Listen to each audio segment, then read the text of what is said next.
ఏమండి ఎండాలు ఓనర్కు వచ్చేస్తుంది త్వరగా ఇచ్చేయి. అదేమిటి అప్పుడే వచ్చేసావు? ఆస్పత్రికి వెళ్ళలేదా?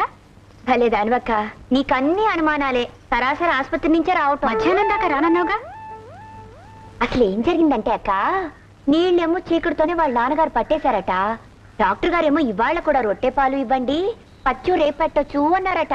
అందుకని మధ్యాహ్నం భోజనం చేసి 2 గంటలకు వచ్చేయమ్మా అన్నారు వాళ్ళ అమ్మగారు. పాపం వాళ్ళ అమ్మగారికి తెలియదేమోనమ్మా. విజిటింగ్ అవర్స్ సాయంకాలం 4 o'clock నుంచి 8 o'clock వరకు అనుకుంటాను. ఇది చాలా కష్టమైన కానుపులేండి, ఎప్పుడైనా వెళ్ళొచ్చు. సర్లే, ఇవి తీసుకెళ్లి రంగనాథం గారింట్లో ఇచ్చేసి ఇంకేమైనా అవసరం ఉంటాయేమో కనుక్కో. అలాగే. మళ్ళీ అటెక్కడికే? ఓ గ్లాస్ మంచినీళ్ళు తాగి చీర మార్చుకుని వెళ్తాను తల్లి. అర్థం చేసుకోదు.